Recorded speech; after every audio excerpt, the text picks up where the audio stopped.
لوگ یہاں پہ محنت کرتے ہیں اور اربوں ڈالر کا سرمایہ لگا کر اربوں ڈالر کماتے ہیں ایکسپورٹس کے ذریعے. لاکھوں لوگوں کو یہاں پر روزگار ملتا ہے اور اس طرح کراچی پاکستان کا گیٹ وے کہلاتا ہے. پاکستان کے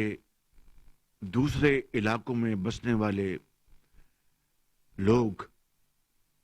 کراچی میں دہائیوں سے یہاں پر رہ رہے ہیں بڑے امن کے ساتھ, اور انہوں نے اپنی محنت کے ذریعے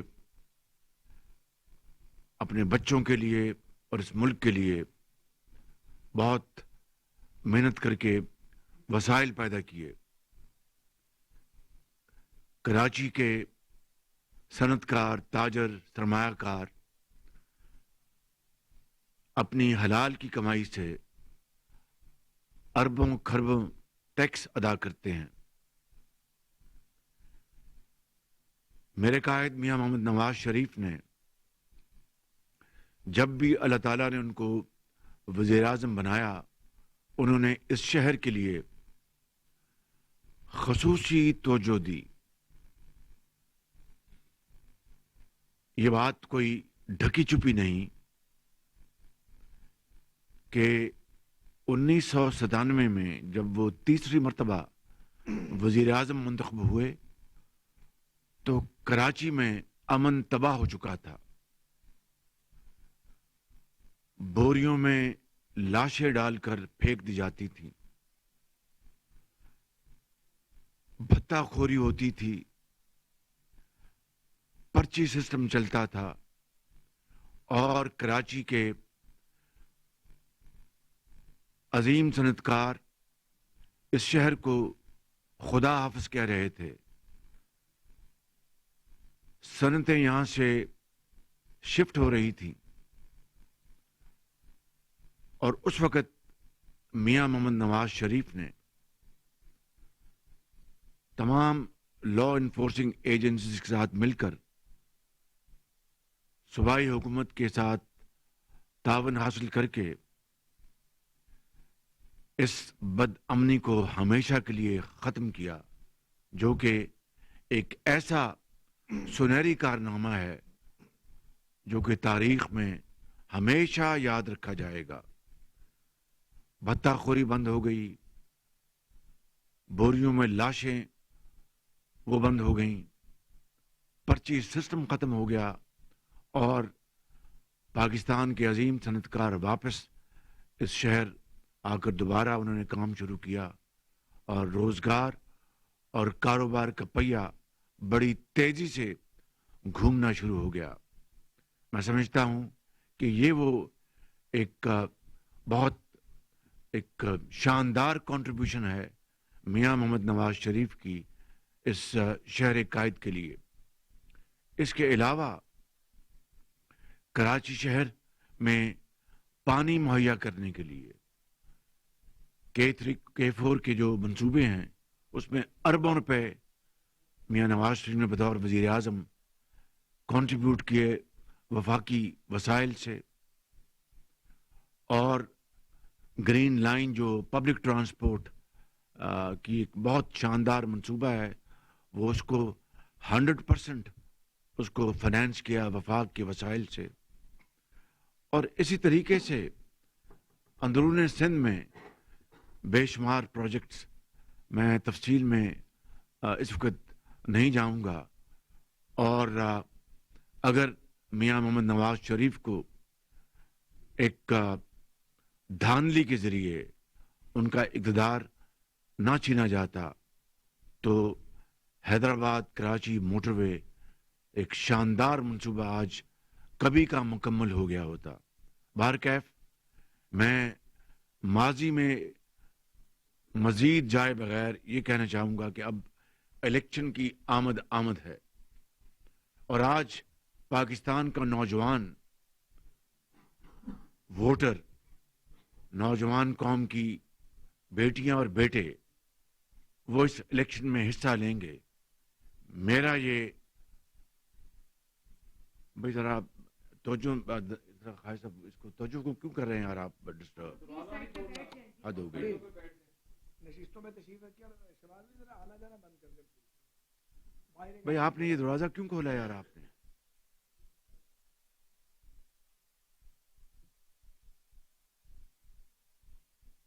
تو میں یہ گزارش کر رہا تھا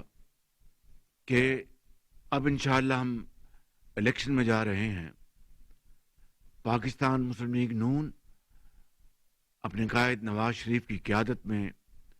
بھرپور الیکشن کیمپین میں حصہ لے گی. پاکستان کے طول و عرض میں، کراچی میں، اندرون سندھ میں، بلوچستان میں، کے پی میں، پنجاب میں، اور انشاءاللہ ہمارا جو مینیفیسٹو ہے وہ انشاءاللہ پوری قوم کے سامنے جلد آنے والا ہے. جو ہمارے جو الیکشن کیمپین کے جو بڑے بڑے ہمارے جو پیرامیٹرز ہیں، ان میں سب سے پہلے ہم نے اپنی نوجوان نسل کو ہم نے ان کے ہاتھ میں ہنر دینا ہے، سکلڈ ٹریننگ دینی ہے، ووکیشنل ٹریننگ دینی ہے، انفارمیشن ٹیکنالوجی کے زیور سے آراستہ پیراستہ کرنا ہے. اور آج جو دنیا میں جو سکہ رائج الوقت ہے وہ نوجوان نسل کو پوری دنیا میں ان کو پروموٹ کیا جا رہا ہے جدید ٹیکنالوجی کے ذریعے. اور انشاءاللہ یہ ہمارا نمبر 1 ایجنڈا آئٹم ہے کہ ہم نے اپنے نوجوان نسل کو ہم نے امپاور کرنا ہے. ہم نے اپنی بہنوں کو، بیٹیوں کو، ان کو ہم نے امپاور کرنا ہے. اور اس کے لیے جدید یونیورسٹیاں قائم کی جائیں گی. جو یونیورسٹیاں موجود ہیں ان میں یہ جدید جو سلیبس ہے ان کو انٹروڈیوس کروایا جائے گا تاکہ لاکھوں بچے اور بچیاں ہر سال وہ اس جدید علوم سے وہ بہرور ہوں اور پاکستان کے اندر اور پاکستان کے باہر اپنی کامیابی کے وہ جھنڈے گاڑیں اور پاکستان کو ترقی اور خوشحالی سے ہمکنار کروائیں. اسی طریقے سے اس ملک کے اندر جو بے روزگاری ہے، جو کہ ہر سال اس میں بے پناہ اضافہ ہو رہا ہے، اس میں کمی لانے کے حوالے سے ہمارا یہ پروگرام قوم کے سامنے آئے گا کہ کس طریقے سے صنعت کاری، زراعت اور جو پبلک ویلفیئر پروجیکٹس ہیں، ہمارے جو ملک کے اندر جو انفراسٹرکچر ہے، جو پبلک ٹرانسپورٹ ہے، اس کو ہم انشاءاللہ بڑی تیزی سے ہم ان منصوبوں کو آگے لے کے جائیں گے تاکہ پاکستان بدقسمتی سے مختلف حوالوں سے جو ماضی میں قرب و جوار کے ممالک کے مقابلے میں پیچھے رہ گیا ہے، اس ترقی کی دوڑ میں انشاءاللہ اس گیپ کو پورا کرنے کے لیے نواز شریف کی قیادت میں ہم اپنی شبانہ روز محنت کریں گے. نتائج اللہ تعالیٰ کے ہاتھ میں ہیں، لیکن وہ اس خدا کا حکم ہے کہ وہ محنت کو رائے گاں نہیں جانے دیتا. اسی طریقے سے شہر قائد کے حوالے سے خصوصی طور پر یہاں پر جو پانی کا ایک شدید مسئلہ ہے اور جو ٹینکر مافیا آج تک اس کا راج ہے، اس کا انشاءاللہ خاتمہ کیا جائے گا. اور یہ کماؤ شہر جس کے حوالے سے میں نے ابھی جو چیدہ باتیں کی ہیں کہ یہ کتنا ایک شومی قسمت ہے کہ سب سے بڑا کماؤ شہر کراچی اور سب سے زیادہ ٹیکس دینے والا شہر کراچی، وہاں پر پینے کا پانی مہیا نہ ہو اور لوگ پینے کو پانی کو ترسیں اور ٹینکر جو ہیں وہ ہر طرف دندناتے پھریں، اس کا خاتمہ ہوگا انشاءاللہ۔ اسی طریقے سے میرا یہ ایمان ہے کہ پبلک ٹرانسپورٹ کسی بھی ملک کی ترقی، معاشی ترقی اور خوشحالی کے لیے ریڑھ کی ہڈی کی اس کی حیثیت ہوتی ہے۔ اور انشاءاللہ یہ شہر جو کہ ایک قابل ایک ریلائبل اور باوقار پبلک ٹرانسپورٹ سے آج تک محروم رہا، چھکڑے بسیں چلتی ہیں جو کہ پاکستان کے جو دیہی علاقے ہیں اس سے بھی بدتر پبلک ٹرانسپورٹ کا نظام یہاں پر ہے، جس سے کہ میں سمجھتا ہوں کہ ہمارے سب کے بطور پاکستانی سر شرم سے جھک جاتے ہیں۔ انشاءاللہ یہ کراچی کا پبلک ٹرانسپورٹ کا نظام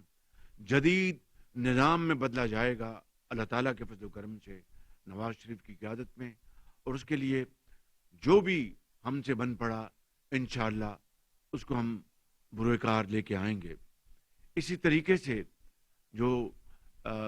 سکولز، کالجز، یونیورسٹیز اور جو علاج کے لیے جو ہسپتال اور جو صحت کا نظام ہے اس کو بہتر بنانے کے لیے ہم انشاءاللہ دن رات کام کریں گے۔ اور یہ کام میں یہاں پر واضح کرنا چاہتا ہوں، یہ اگر اللہ تعالیٰ نے مسلم لیگ نون کو موقع دیا نواز شریف کی قیادت میں، تو یہاں پر جتنے بھی سیاسی سٹیک ہولڈرز ہیں ان کو ساتھ مل کر اکیلا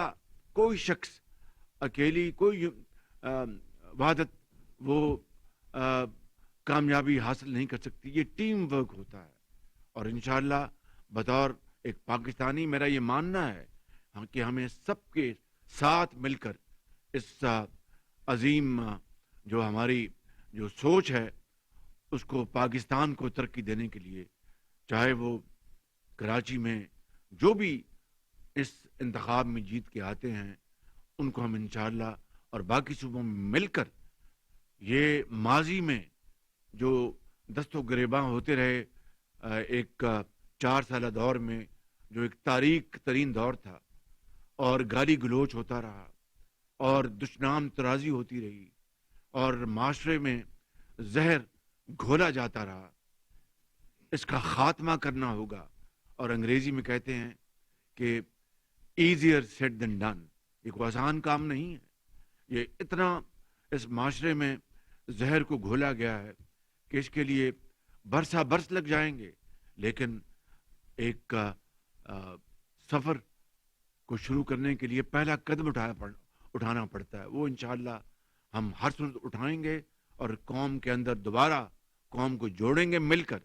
تبھی پاکستان صحیح معنوں میں قائد کا پاکستان بنے گا، اور تبھی ہم عظیم شہیدوں کی روحوں کو ہم مطمئن کر سکیں گے جن کی روحیں آج قبروں میں تڑپ رہی ہیں کہ یہ وہ پاکستان نہیں جس کے لیے ہم نے خون دیا تھا اور جامع